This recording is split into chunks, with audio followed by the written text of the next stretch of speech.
Shalom a todos, bem-vindos ao canal Ouça a Torá. Vamos continuar a narração do Pirkei Avot, hoje com o capítulo 3, Mishnah 14. O Rabi Dossa ben Arquinas diz: o sono até tarde da manhã, o vinho do meio-dia, as conversas infantis e a convivência com ignorantes arrebatam o homem do mundo. Sabemos que o Rabi Dossa viveu até uma idade muito avançada. Como consequência, estava bem a par de algumas das atividades desfrutadas por alguns destacados cidadãos. Acordar tarde pela manhã, beber ao meio-dia e ficar acordado até tarde da noite em conversas ociosas e sem imaginação não é viver. Somos verdadeiramente abençoados se o Todo-Poderoso nos considera anos longos e saudáveis. Mas como podemos dizer que vivemos se desperdiçamos os nossos dias e anos, inclusive os da velhice, em objetivos fúteis? A vida deve ser mais do que a mera existência animal. Ela deve ser significativa, criativa e produtiva. Os horários especificados na Mishnah são significativos. Você procura saber por que alguém não compareceu ao Shacharit, o serviço religioso matutino, e descobre que ele dorme até tarde. Depois, quando se realizam os serviços de Minhá, ele está ligeiramente inebriado devido às festas que tem frequentado, e ele indubitavelmente se esquece de recitar o Ma'ariv, a oração noturna, porque está absorvido pelo jogo de cartas. Estas atividades não são somente fúteis, como até prejudiciais, pois podem interferir no cumprimento das obrigações religiosas de um judeu. Tais atividades realmente arrebatam o homem do mundo.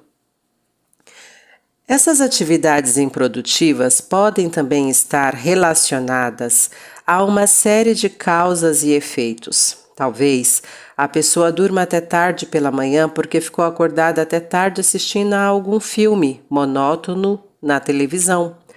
Durante o dia, ela está tão exausta que realiza pouco nos seus negócios. Fica deprimido e vai até o bar para se reanimar alcoolicamente e tomar uma injeção de bebidas alegres. Lá, ele encontra outros companheiros de sofrimento e com eles planeja afogar seus problemas num jogo de pôquer à noite. O jogo prossegue até altas horas da madrugada e o ciclo se repete indefinidamente, vezes sem conta. Essas pessoas provavelmente passarão a maior parte da vida no mundo de faz de conta, para fugir da realidade cada vez mais difícil e repleta de problemas. No livro dos Provérbios, o sábio Salomão critica severamente a pessoa preguiçosa que não usa seu precioso tempo de forma construtiva. Preguiçoso, até quando hás de dormir? Quando te levantarás de teu sono? É difícil fazer certas pessoas irem dormir, mas, uma vez que estejam adormecidas, é igualmente difícil conseguir que elas acordem pela manhã. Entretanto, o que as mantém acordadas à noite é tão improdutivo quanto a tontura com que elas se levantam de manhã. Salomão observa novamente: a porta gira sobre suas dobradiças do mesmo modo que o preguiçoso em sua cama. É fato conhecido que nos revolvemos na cama a cada tantos minutos quando dormimos, tal como uma porta abrindo e fechando. Mas, em certo sentido, o preguiçoso é pior do que a porta, pois esta última está realizando a função para a qual foi feita, ao passo que o preguiçoso, ao deixar seu espírito e sua mente se esvaírem sem utilizá-los, está apenas desperdiçando suas faculdades divinas e seu tempo exíguo. Podemos, de fato, ir adiante e aplicar o ditado do Rabi Dossa ao ciclo de vida humana. Na infância, alguns pais adotam o sono da manhã como lema e meta. Isto vira um assunto da máxima importância. A criação não pode ir a uma yeshivá porque isto significaria acordar cedo e ficar até tarde fazendo os deveres escolares. À medida que a criança cresce e se aproxima do meio-dia, o tema é o vinho, símbolo de um estado eufórico e gloriosa felicidade, onde tudo parece prazeroso e amistoso, assim como seu primeiro condicionamento provavelmente consistia de alimento. Jogos e filmes agora se orientam em direção a alguns prazeres mais adultos. Por outro lado, alguns pais são tão práticos que não conseguem ver utilidade ou propósito algum no estudo da Torá ou na educação em uma yeshivá. Se não for possível demonstrar que uma atividade conduzirá direta ou indiretamente a ganhar dinheiro ou à obtenção de prazer imediato, consideram-na supérflua. Essas pessoas práticas podem atrair a ira dos sábios que disseram que consideram que sejam carcomidos os ossos dos Merhashve Kitsim, aqueles que calculam os finais, o tempo da chegada do Messias.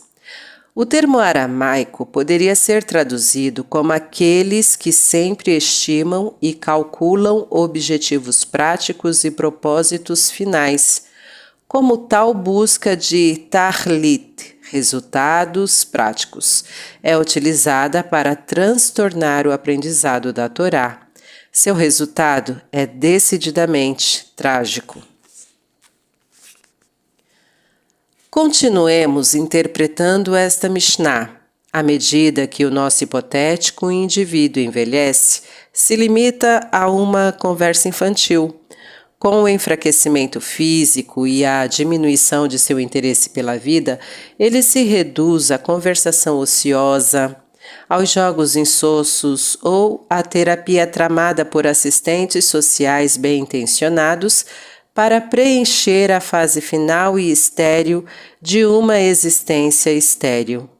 Como ele nunca desenvolveu os valores duradouros da religião ou da aprendizagem da Torá, foi se excluindo gradualmente deste mundo. A Mishnah ensina em outro lugar. A mente das pessoas adultas, se for ignorante, torna-se dispersa e confusa à medida que envelhece. O mesmo não ocorre com os anciãos que são eruditos em Torá, pois à medida que envelhecem, suas mentes ficam ainda mais consolidadas, maduras. De certo, a vida confirma esta observação diariamente. O rabino ancião, o erudito, inclusive o profissional, acumularam amplos conhecimentos e interesses. Não encaram sua aposentadoria com ansiedade, mas sim com grata antecipação. Terão tempo livre para ler, escrever e observar sabiamente a evolução dos acontecimentos. Por sua vez, a pessoa ignorante que viveu todos os seus anos voltado para as sensações físicas de prazer e desperdiçou seu tempo em trivialidades, perde-se à medida que se aproxima da velhice. Tem cada vez menos coisas para fazer e lhe falta algo significativo para ocupar a mente. O único mundo que conheceu está passando inexoravelmente diante dele. A expressão conversa infantil ou conversa fútil traz à mente outra experiência comum. Existe sempre um abismo entre gerações. O pai idoso ou o avô representam uma época que já se foi. São invariável e inevitavelmente antiquados. Na verdade, o que têm em comum com a geração mais jovem? Como regra geral, muito pouco, a menos que, em seu afã de serem modernos, a todo custo aprendam a conversa infantil, a discussão sobre os jogos de futebol, os últimos filmes, etc. Contudo, nenhum membro do nosso povo precisa ser reduzido a tal estado. Se ele der aos filhos uma educação judaica tradicional, e se, a seu tempo, eles a transmitirem aos seus filhos, O ancião poderá conversar com os jovens sobre algo sempre novo e atual da Bíblia ou no Talmud. Então, netos e avós poderão compartilhar a Torá e a vida judaica. Pergunta a teu pai, e ele te informará, aos teus anciãos, e eles te dirão. Na verdade, este compartilhar de valores e ideias reposiciona o avô não como um velho a ser tolerado, mas como reverenciado e respeitado cabeça da família, a origem e fonte da tradição. Vamos continuar em outro momento. Tá gostando do conteúdo do canal? Então curta, comenta, compartilha. Se ainda não é inscrito, se inscreve, ativa o sininho e fica por dentro das novidades. Shalom a todos!